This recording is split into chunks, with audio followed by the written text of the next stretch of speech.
आव्हान दिलंय, काय कसं बघताय तुम्ही याच्याकडे? नार्को टेस्ट व्हायला पाहिजे, एकदा तरी व्हायला पाहिजे. धनंजय मुंडेच्या पण व्हायला पाहिजे आणि सगळ्यांच्या व्हायला पाहिजे, माझ्या पण व्हायला पाहिजे. आणि जसे धनंजय मुंडेंनी म्हटलेलं आहे की जरांगे भाऊच्या व्हायला पाहिजे, तो जरांगे भाऊ पण तयार आहे ना. मी तयार आहे. मी पण तयार आहे. मी तर अगोदरपासून, मी 3 वर्षापासून मीडियावरती ओरडते, माझ्या नार्को टेस्ट करा, धनंजय मुंडेच्या पण करा.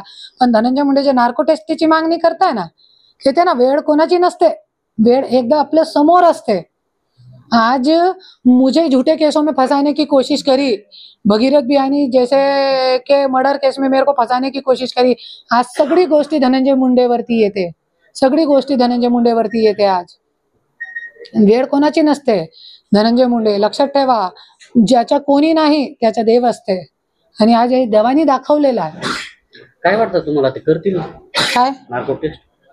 करायला पाहिजे, हे माध्यमातून तुम्हाला आवाज उचलला पाहिजे. करा करा करा, त्यांची दोघांची मागणी आहे ना. जरांगे भाऊ पण ऐका ना, हा, जरांगे भाऊ पण तयार आहे, धनंजय मुंडे पण तयार आहे. तो करा ना, कोणाची वाट बघतोय? करा नार्को टेस्ट, काय प्रॉब्लेम आहे? आणि माझ्या पण करा, की धनंजय मुंडेने माझ्यासोबत काय काय कटकारस्थान रचले, कधी आमचे लग्न झाला, वाल्मिक कराडनी माझ्यासोबत मारहाण केली, मला 3 वेळे जेलमध्ये टाकला, माझी बहिणीला जेलमध्ये टाकला.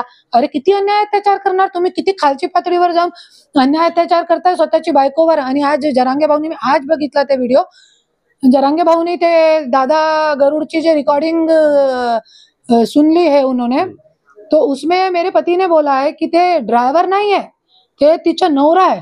अरे स्वतःची बायकोच्या बद्दल तुम्ही इतका घाण बोलताय.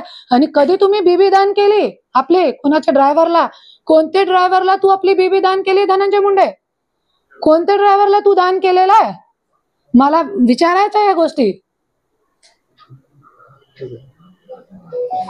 चालेल. कशासाठी आलात तुम्ही आणि काय जी याचिका दाखल केली, नेमकं त्यात काय म्हटलं?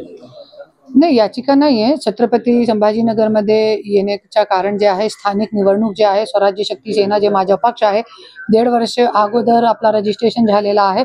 आणि हे जे येणारी निवडणूक आहे त्याच्यामध्ये स्वराज्य शक्ती सेना नवीन जे कार्यकर्ता गेले 3 पिढीपासून कार्यकर्ते आहे.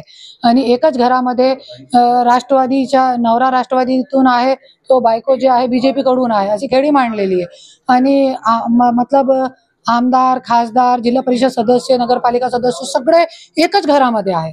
मतलब पूर्ण घरचे लोक जे आहे, आणि जे कार्यकर्ते जे लोक आहे फक्त सतरंज्या उचलण्याच्या आणि झेंडे उचलण्याचं काम करत आहे. आणि ते कार्यकर्त्यांना पण त्यांचे बुढे आई वडिलांना पण जेलमध्ये टाकण्याच्या हे राजकारणी, प्रस्थापित राजकारणी लोक काम करतात. हे अन्यायाला तोंड देण्यासाठी मी आज स्वराज्य शक्ती सेनेच्या माध्यमातून सगळ्या कार्यकर्त्यांना मी आवाहन करते की तुम्ही कार्यकर्ता नाही, आता नेता हुआ. जिल्हा परिषद, पंचायत समिती, नगरपालिका लढण्यासाठी स्वराज्य शक्ती सेनामध्ये प्रवेश करा आणि लढा. जरी मी एक महिला असताना मी निवडणुकीमध्ये उतरू शकते, पक्ष काढू शकते. आणि महाराष्ट्राची पहिली अशी महिला आहे मी ज्यांनी आज 45 वर्षाची वयामध्ये पक्ष काढलेला. तो लोक येऊन फक्त लढू शकत नाही, हारणार जिंकणार ते वेगळी गोष्ट आहे, पण लढणं गरजेचं आहे. त्याच्यासाठी मी लढत आहे. तुम्ही राज्यभरात उभा करता उमेदवार? राज्यभरात नाही, पण मराठवाडा में जितके होऊ शकते तितके जिल्ह्यामध्ये. आज अचानक निवडणूक लागली आहे, कोणालाही न करता. जनवरी मीडियावरती काय येत होता, जनवरीमध्ये आहे, पण अचानक अनाउन्समेंट केली की 10 तारखेपासून अचानक लागली. आम्ही तो झोपून उठलोय, तो आम्हाला कळलं की अरे आचारसंहिता लागली. तो अचानक लागलीमुळे फक्त परभणी, लातूर, बीड मध्ये पण नाही झाली. परभणी, लातूर आणि हे तिसरं आहे. जे तुमचं सासर आहे त्या ठिकाणी देखील तुम्ही 100% फुल ताकदीने तिथे लढणार आहे. तिथे माझा पूर्ण लक्ष तिथे राहणार आहे. सभा पण घेणार आहे. परलीमध्ये माझी सभा असणार आहे. परलीमध्ये सध्या किती उमेदवार वगैरे अटॅच झाले वगैरे काही? सध्या कमीत कमी 25-30 झालेले आहे. आणि 10 तारखेनंतर आपल्याला कळेल की किती उमेदवार आपल्या पक्षातून उभे राहणार आहे. एक वेगळा प्रश्न, काल आपण